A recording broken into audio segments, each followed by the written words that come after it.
Olá, meus irmãos e irmãs, sejam bem-vindos ao canal Vinícius Siqueira. E se você ainda não é inscrito aqui no canal, se inscreva aqui no canal e não esqueça de ativar o sininho das notificações.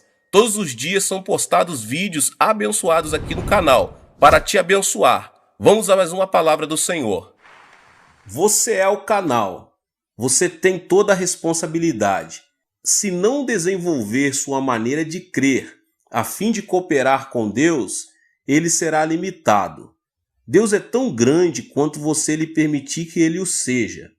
Ele também é tão pequeno quanto você o obrigar a ser. Quando os pecadores vêm a Jesus, quebrados e infelizes, primeiramente lhes ensino que Deus habita em seu interior e que possui todo recurso em Jesus Cristo. Então procuro reeducá-los para que desenvolva seu coração a fim de cooperar com Deus. Todos, sem exceção, partem com nova fé e levam uma vida milagrosa e vitoriosa. Como é que este povo, se todos fossem realmente pobres e cheios de fracasso, pôde dar mais de 20 milhões de dólares à sua igreja de 1969 a 1977?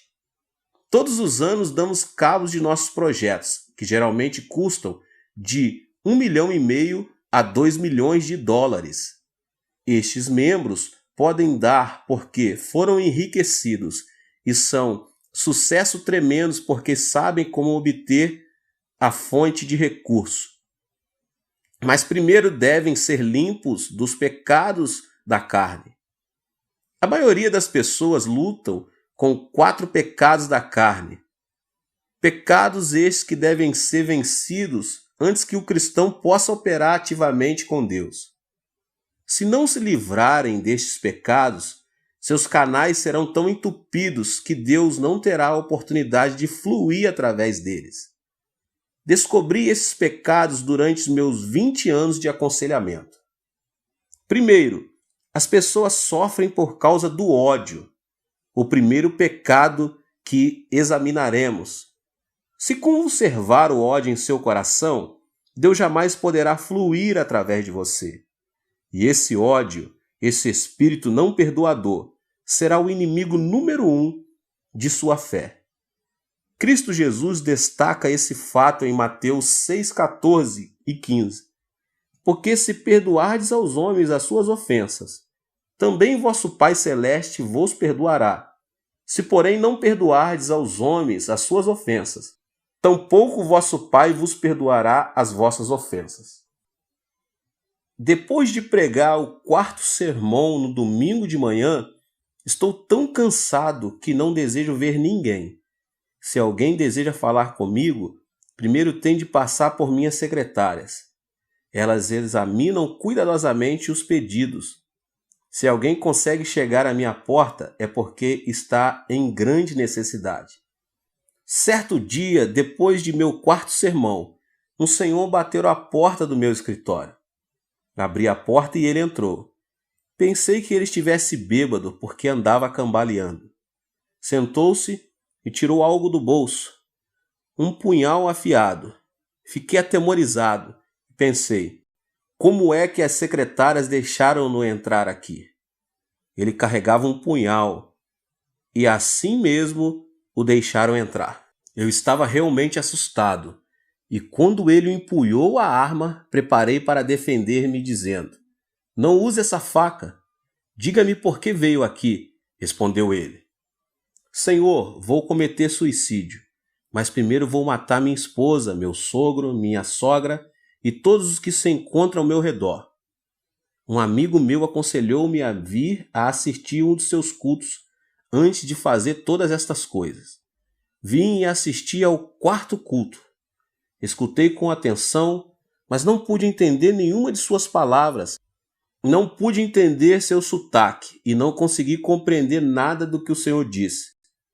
De modo que depois de ouvir o que o Senhor tem a dizer, vou sair para realizar todos os meus planos.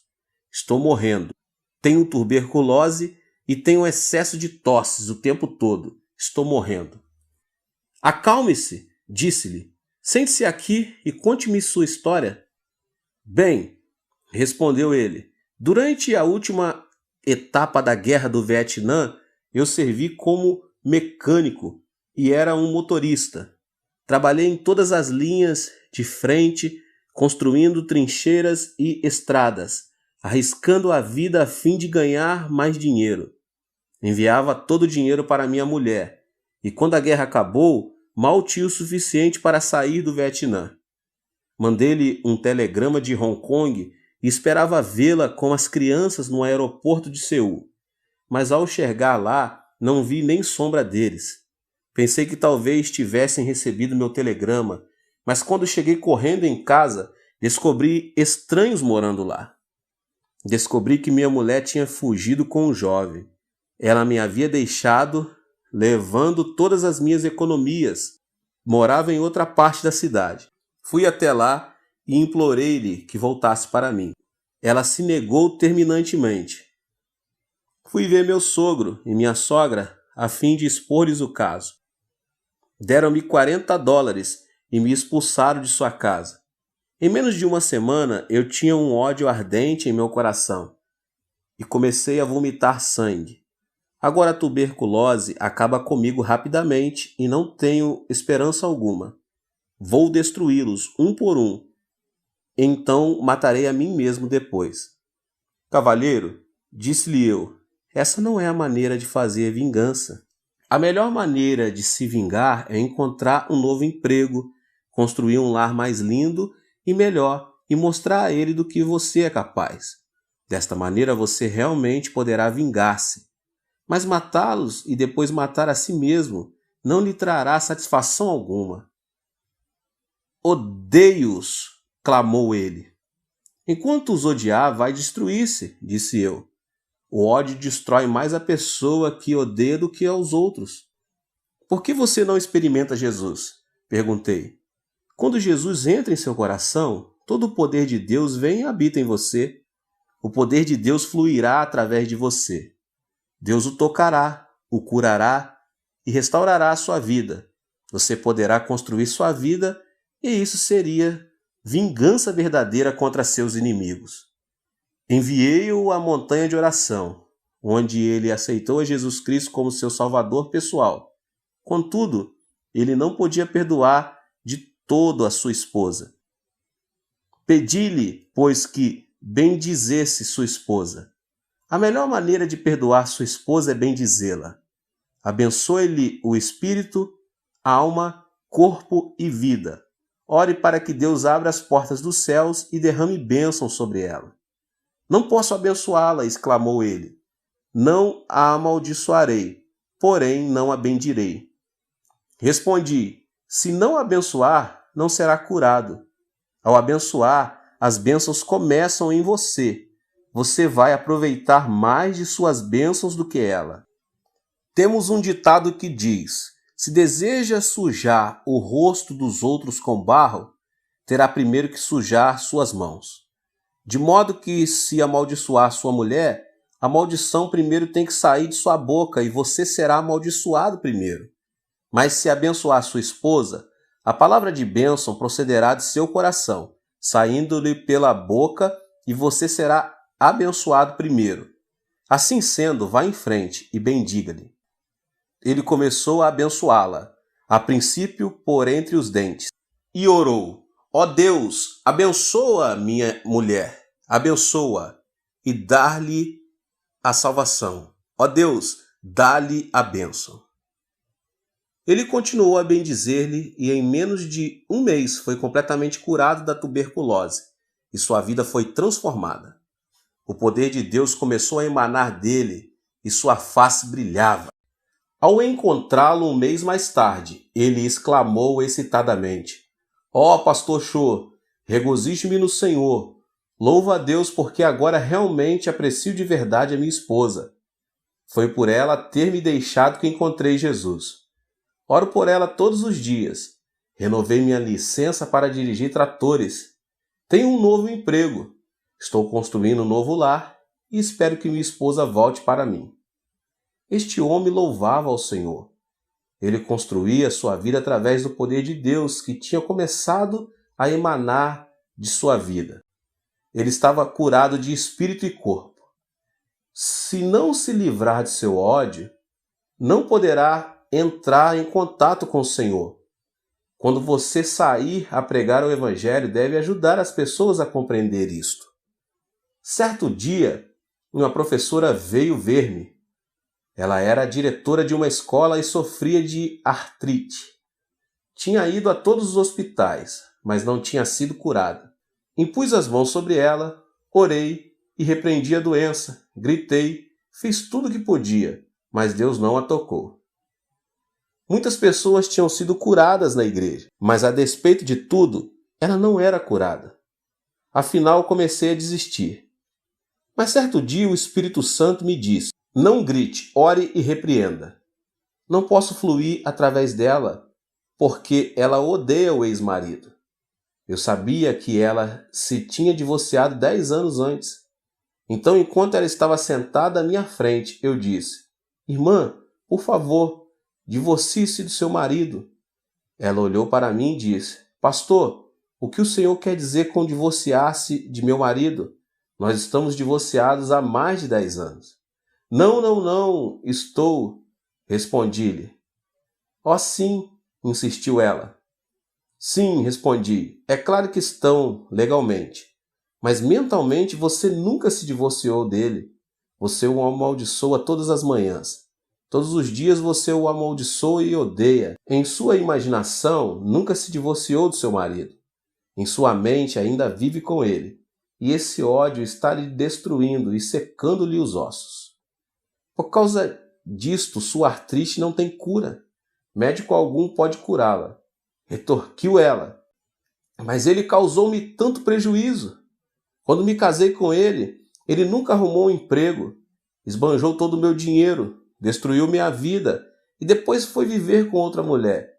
Como é que posso amá-lo? Respondi. Amá-lo ou não é problema seu. Mas se não o amar, morrerá de artrite. A artrite somente será curada pelo poder de Deus. O poder de Deus jamais cairá do céu como um meteoro a fim de tocá-la e curá-la. Não, continuei. Deus habita dentro de você. Ele vai emanar de seu interior e curá-la. Mas seu ódio impede o fluxo do poder de Deus. Por favor, comece a bendizer seu marido.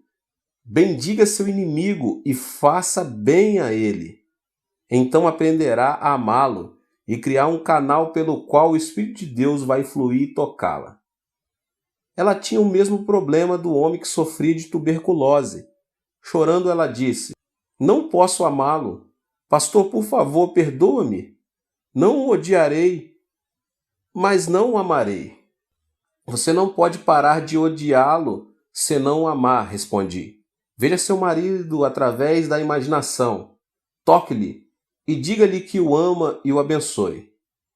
Uma vez mais, ela relutava, de modo que fiz uma oração por ela. Ela chorava mordendo os dentes, mas afinal começou a sentir amor por ele e, orando, pediu a Deus que o abençoasse, que o salvasse e que lhe desse todas as boas coisas. O poder de Deus começou a fluir através dela e ela foi tocada.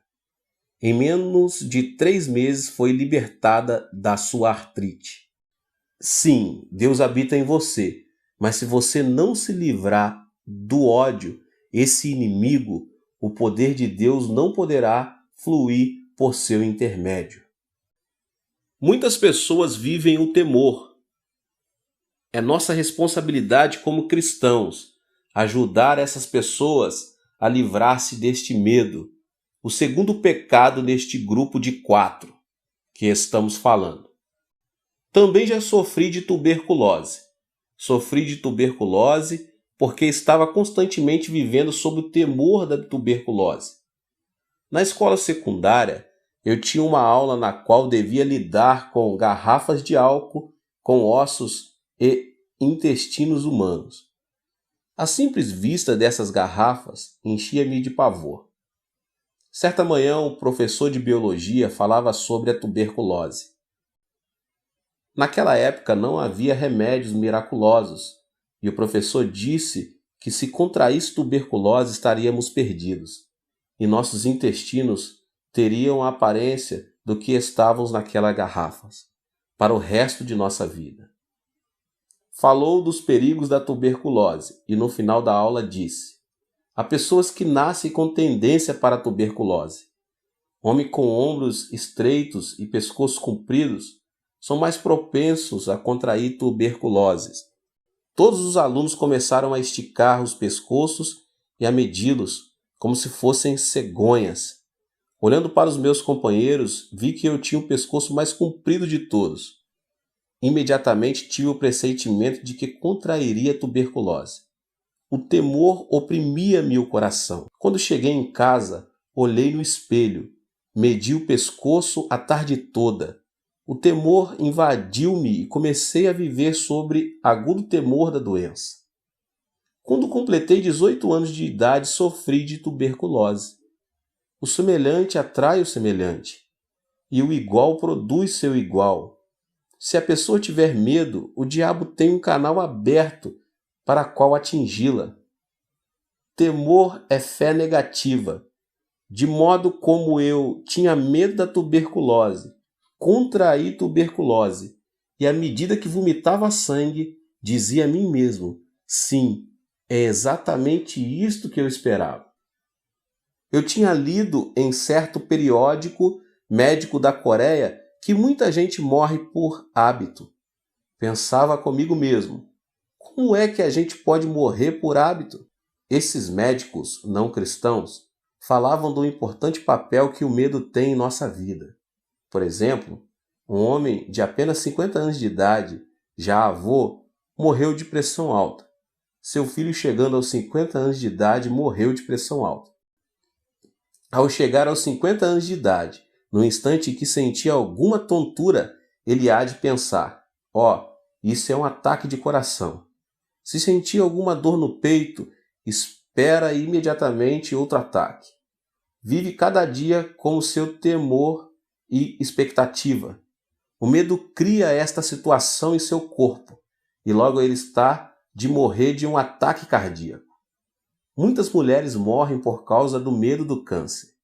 Certa mulher poderia dizer: bem, minha tia morreu de câncer, minha mãe morreu de câncer, de modo que com certeza também morrerei de câncer. Quando essa mulher chegar à mesma idade na qual sua tia e sua mãe faleceram, e sentir qualquer tipo de dor, poderá dizer: isto é o câncer. Certamente está chegando meu tempo. Ela há de esperar todos os dias, dizendo a si mesma que vai sofrer de câncer, e repetirá esse pensamento muitas vezes. É desta maneira que os médicos diziam que a pessoa morreria por hábito. Se a pessoa tiver um temor específico, então o poder da destruição começará a fluir. Em 1969, quando Deus me pediu que renunciasse ao pastorado de minha segunda igreja, eu tinha 10.000 membros batizados com uma assistência regular de 12.000. Eu vivia feliz, sentia-me bem satisfeito. Tinha uma linda casa, uma esposa maravilhosa, filhos, carro do último modelo e até chofer. Então eu disse: Deus, vou ficar nessa igreja até que os meus cabelos se tornem brancos. Mas certo dia, enquanto estava orando em meu escritório, o Espírito Santo veio e disse: Chu, seu tempo aqui terminou. Você deve preparar-se para mudar. Senhor, disse eu, mudar-me? Já comecei uma igreja e esta é a segunda que começo e edifico. Desejas que eu vá abrir um terceiro trabalho? Por que deve ser sempre eu que dê início a novas obras? Estás escolhendo a pessoa errada. Dize a outro que vá. Assim comecei a discutir com o Senhor. Ninguém, entretanto, deve argumentar com Deus, porque ele sempre tem razão. Finalmente, Deus persuadiu-me dizendo: você deve ir e edificar uma igreja com espaço para 10.000 pessoas. Uma igreja que possa enviar pelo menos 500 missionários. Pai, repliquei, não posso fazer isso. Tenho pavor mortal de edificar uma igreja desse tamanho. Mas Deus disse, não. Disse-lhe que vá e você tem que ir. Consultei um construtor acerca dos custos. Disse-me ele por alto que eu ia precisar de pelo menos 2,5 milhões de dólares só para a igreja. Para o terreno precisava de outro 500 mil e para o terreno contíguo, a fim de construir o complexo de apartamentos, outros 2 milhões. Um total de não menos 5 milhões de dólares. Perguntou-me quanto dinheiro eu tinha. Disse-lhe que possuía 2.500 dólares. Ele olhou para mim espantado, sacudiu a cabeça e não disse nada. Então fui a uma reunião dos anciões da igreja e contei-lhes o plano. Certo ancião disse, pastor, quanto dinheiro o senhor vai conseguir nos Estados Unidos? Nenhum centavo, disse-lhe eu. Disseram, o senhor é um bom homem, um ministro genuíno, mas não é homem de negócios. Não é assim que se constrói uma igreja em um complexo de apartamentos. Então reuni meus 600 diáconos. Quando lhes contei o plano, começaram imediatamente a agir como coelhos assustados, como se eu fosse impor-lhes um tributo de sangue. Senti-me desnorteado. Estava cheio de medo. Fui ao Senhor. Senhor, ouviste todas as palavras dos anciões e diáconos. Estão todos de acordo, de modo que o Senhor tem de pensar sobre este assunto de novo. Então o Espírito Santo falou ao meu coração, filho, quando foi que lhe pedi que fosse falar aos anciões e com os diáconos? Então, eu não devia? Perguntei.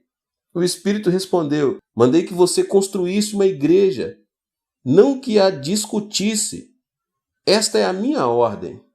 Levantei-me dizendo, sim, se esta é a tua ordem, cumpri-la-ei.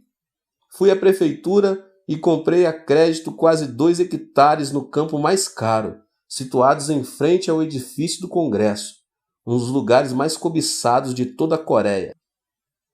Depois fui ao construtor e assinei um contrato com ele para a construção da igreja e do complexo de apartamento.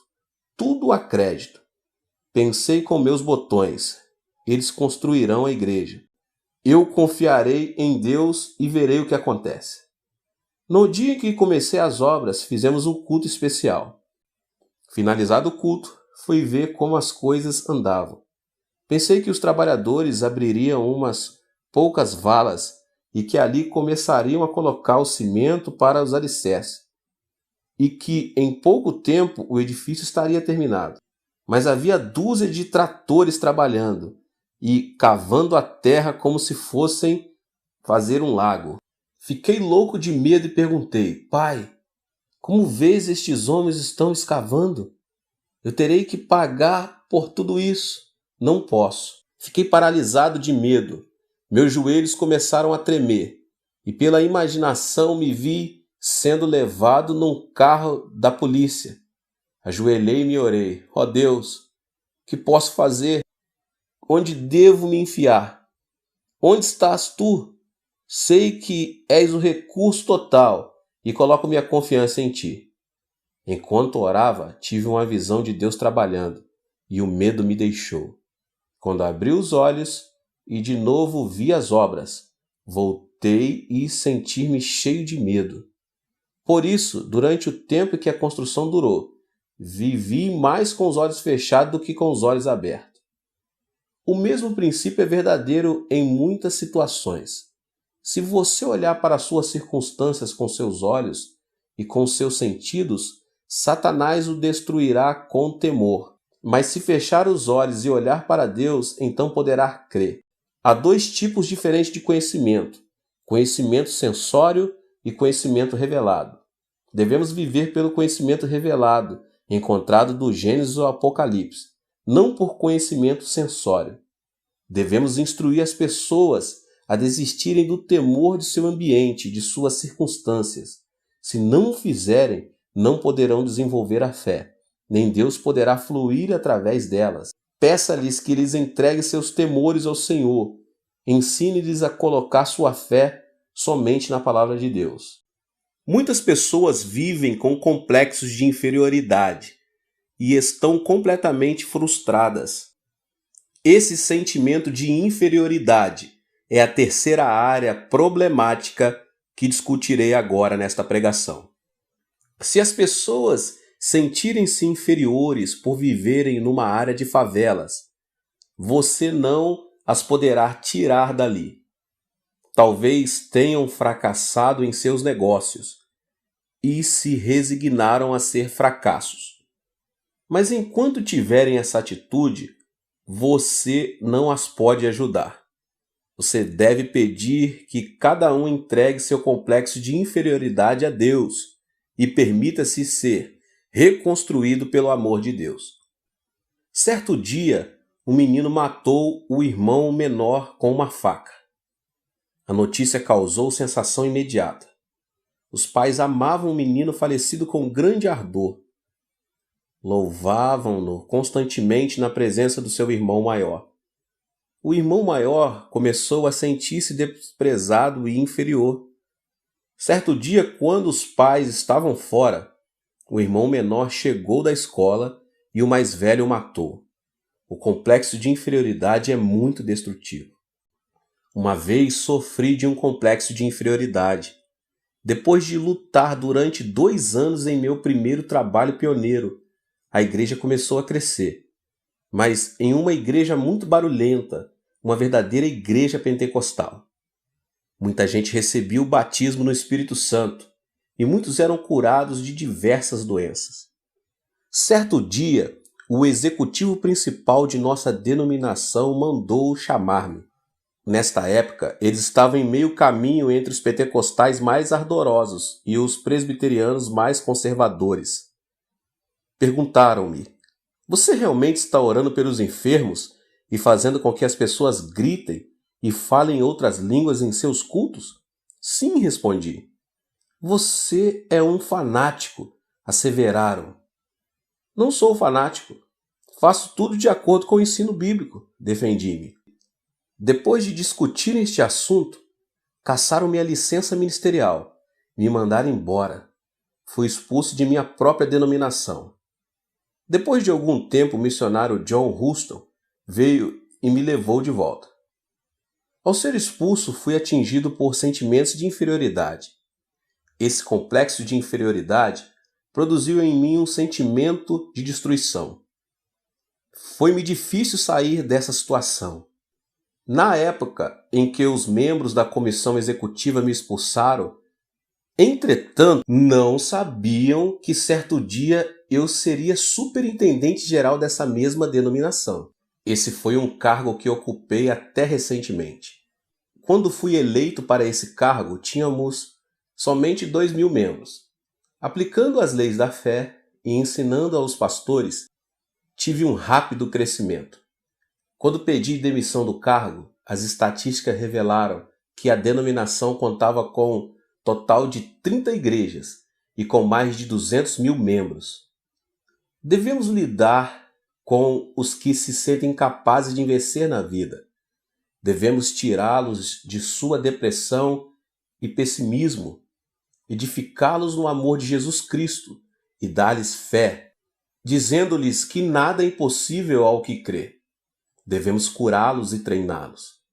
Logo eles se desfarão de seu sentimento de inferioridade. Certo domingo de manhã, enquanto pregava no segundo culto, vi um homem que eu sabia estar mentalmente doente. Ele foi trazido com os pés e mãos amarrados. Nesse dia, estávamos fazendo compromisso para terminarmos com êxito a 5ª etapa da construção. Muitas pessoas estavam preenchendo cartões de compromisso. Quando esse homem recebeu um cartão, ele o preencheu com a quantia de $100. Sua esposa riu quando os diáconos passaram para recolher as ofertas. "Não acredite nele", disse ela. "Ele está doido." Mas depois do culto, quando o fui ver, ele estava completamente curado pelo poder do Espírito Santo. Estava de novo em perfeito juízo, plenamente consciente do que fazia e dizia. Tinha sofrido de um profundo complexo de inferioridade. Explicou: eu tinha uma fábrica de fertilizantes, mas fui à falência. Fiquei tão preocupado que perdi a razão. Então, levaram-me para um hospital psiquiátrico, onde recebi uma série de eletrochoques. Mas nunca me curaram. Mas enquanto eu estava sentado ali ouvindo as suas palavras, subitamente saí de meu estado mental e tive consciência da realidade. Perdi meus amigos, meu prestígio e meu crédito. Tenho uma montanha de dívidas. Não posso fazer nada. Não sou ninguém. Você é alguma coisa, disse-lhe eu. Você não é inferior. Você veio a Jesus e agora todo o poder de Cristo e todos os seus recursos residem em você. Você é um homem de Deus. Levante-se vitoriosamente. Você tem dentro de si todo o poder e todos os recursos de Deus à espera de serem liberados. Que tipo de trabalho posso fazer? Perguntou-me. Não sei, respondi. Mas continue a ler a Bíblia e a orar. Certo dia ele voltou cheio de entusiasmo. Pastor, li o versículo da Bíblia que diz sermos o sal da terra e a luz do mundo. Que lhe parece eu entrar no negócio de vender sal a varejo? Se você acredita nisso, vá em frente, disse eu. Faça-o. Ele se foi e começou a vender sal em pequena escala. Pagou seus dízimos, pagou a promessa que tinha feito e regozijava-se muito no Senhor. Deus começou a abençoá-lo e seu negócio de vender sal prosperou muito. Com o passar do tempo, ele construiu um grande armazém à beira do rio, onde colocou um capital de $500 em sal. Mas certa noite de verão chovia torrencialmente e pela manhã, quando me levantei, a área toda estava inundada. O armazém dele estava inundado. Fiquei apreensivo. Nesta tarde, depois da parada da chuva, corri à casa dele. Outros artigos e materiais podem ser recuperados depois de uma inundação.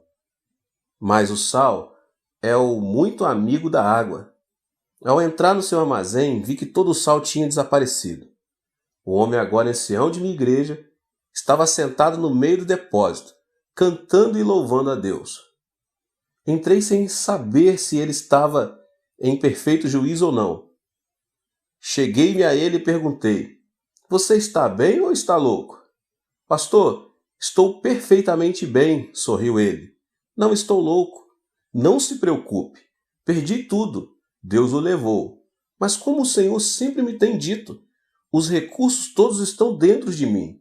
A água pode lavar meu sal, mas não pode desfazer os recursos da presença de Deus que habita em mim. Posso fazer brotar esses recursos novamente através da fé e da oração. Espere só. Dê-me um tempo. Levantarei meus negócios de novo. Já não sofria de nenhum complexo de inferioridade. Estava cheio de confiança. Hoje, ele é um multimilionário e continua a vender sal.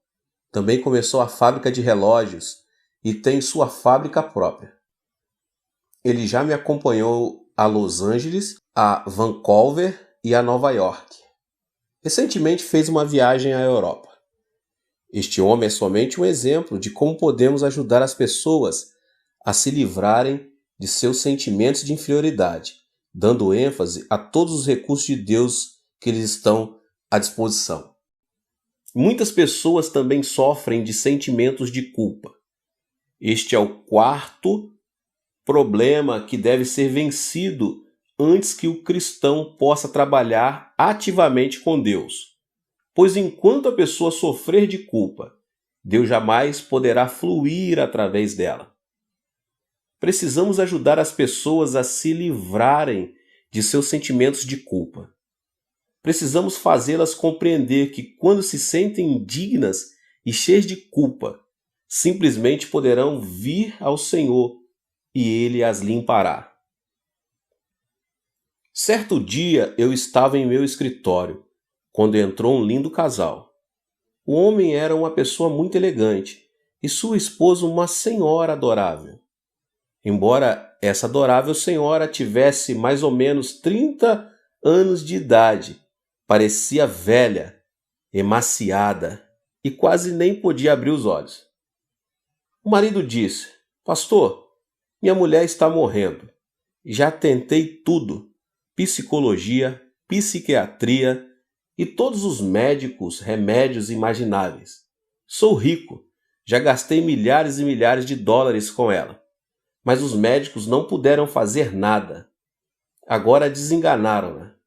Ouvi dizer que o Senhor realmente tem ajudado muita gente e que muitos foram curados por seu ministério. Disse-lhe que tudo isso era verdade e olhei para ela procurando o discernimento e a sabedoria de que ela precisava nessa situação. Orei silenciosamente. Senhor, ela veio até aqui. Agora o que faço? Imediatamente a voz de Deus falou. Ela sofre de uma doença psicossomática. Não é uma doença orgânica, é mental. Pedi que o marido saísse do escritório e, voltando-me para a mulher, disse: A senhora deseja viver? É preciso que viva por causa de seu marido, pelo menos. Se a senhora tivesse de morrer, já devia tê-lo feito, pois agora tem 3 filhos. Se morrer agora, deixando os filhos para o seu marido cuidar, realmente atrapalhará a vida dele. Portanto, de uma maneira ou de outra é preciso que a senhora viva para o seu marido e seus filhos. Gostaria de viver, disse-me ela. Então posso ajudá-la, mas somente com uma condição. Deve contar-me sua vida passada, respondi. Ela se aprumou na cadeira e com ira nos olhos respondeu: Será que estou numa delegacia de polícia? O senhor é um ditador? Por que me pede isso? Isto não é um interrogatório e não tenho que revelar meu passado. Então não poderei ajudá-la, respondi. Se a senhora persistir nesse curso de ação, vou pedir que Deus revele diretamente as áreas problemáticas do seu passado. Ela ficou espantada e, tirando um lenço da bolsa, começou a chorar. Depois de um longo suspiro, disse: Pastor, vou revelar meu passado, mas não acho que seja esse meu problema. Sim, disse eu. Esta é a causa de seus problemas.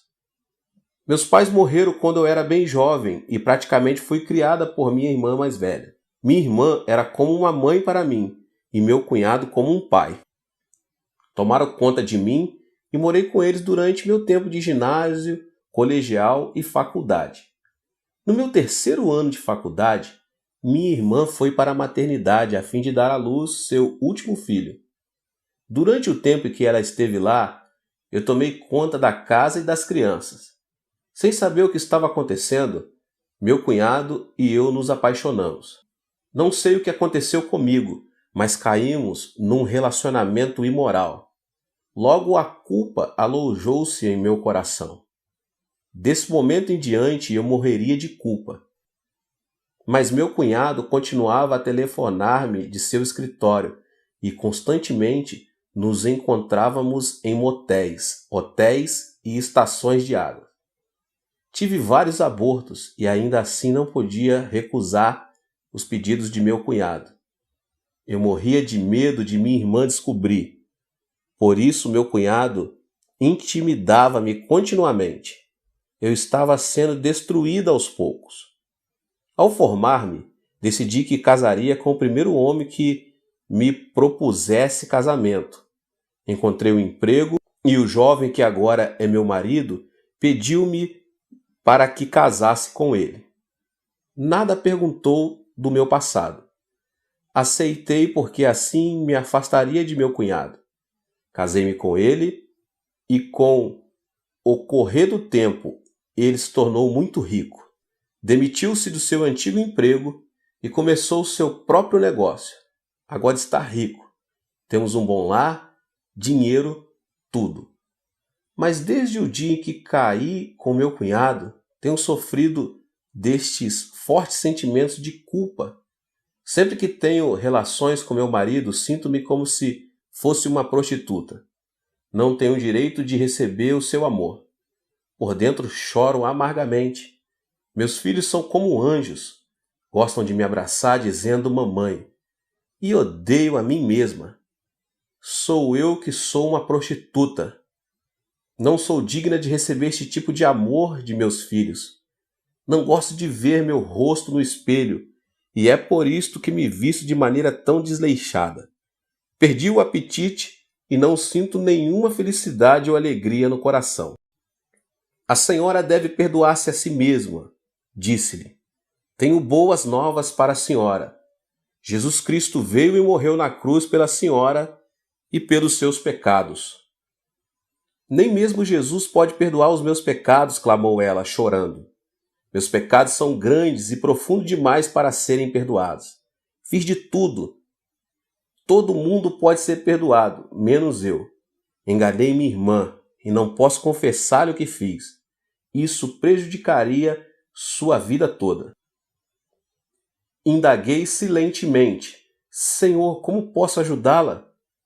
Tens de ajudar-me. Então ouvi um suave sussurro em meu coração e subitamente ocorreu uma ideia. Irmã, feche os olhos, pedi-lhe fazendo o mesmo. Vamos até um lago lindo e silencioso. Agora estamos assentados à margem do lago. Há muito cascalho ao nosso redor. Tenho na mão uma pedrinha de cascalho. Por favor, apanhe uma pedra grande e joguemos o cascalho e a pedra dentro do lago. Vou jogar primeiro. Segure a pedrinha e jogue-a no lago. Ouviu o barulho da água? Um leve murmúrio e umas ondas. Onde está a minha pedrinha agora? Foi para o fundo do lago, respondeu ela. Certo, respondi. Agora é sua vez. Jogue a sua pedra. Sim, a senhora pode jogá-la. Muito bem. Qual foi o barulho dela? Foi grande e formou grandes ondas, respondeu ela. Mas onde está a sua pedra? Perguntei. No fundo do lago, respondeu ela. Bem, parece que ambas as pedras foram para o fundo do lago quando as jogamos. A única diferença foi o ruído e as ondas.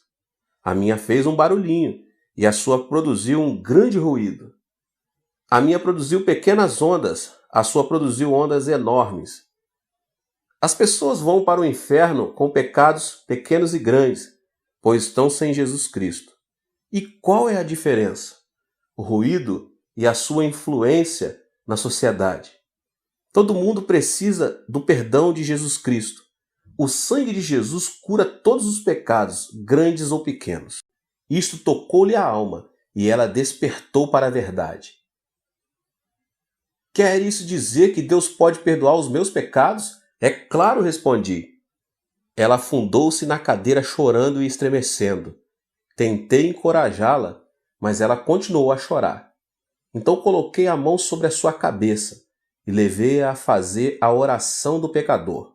Depois da oração, quando ela levantou o rosto, vi seus olhos brilhando como estrelas. De sua face começou a irradiar glória. Ela levantou-se exclamando, Pastor, estou salva. Todos os meus fardos foram desfeitos.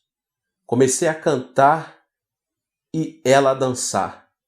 Até este momento ela nunca tinha dançado de alegria perante o Senhor, mas neste dia ela pulava e dançava fazendo barulho que o marido escutou e correu para ver o que se passava em meu escritório. Ao vê-lo, ela correu para ele e abraçou com força. Ela nunca tinha feito isso antes e seu marido estava assombrado.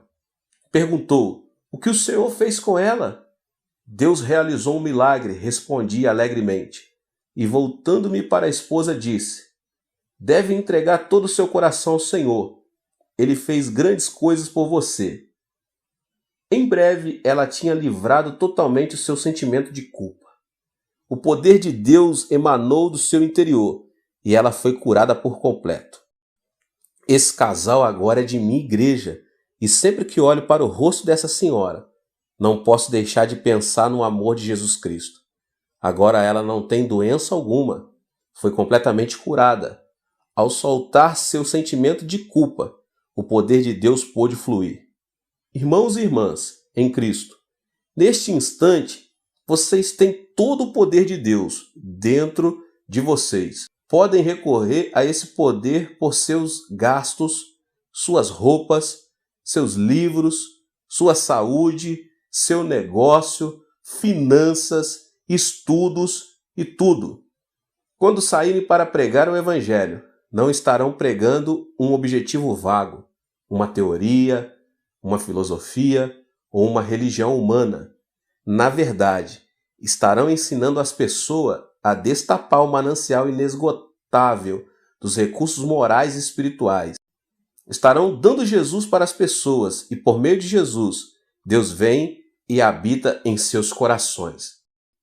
Deus te abençoe. Nos vemos nos próximos vídeos. Tem muita coisa boa por vir, tá bom? Ative o sininho das notificações e compartilhe com as pessoas que você mais ama. Deus te abençoe. Amém.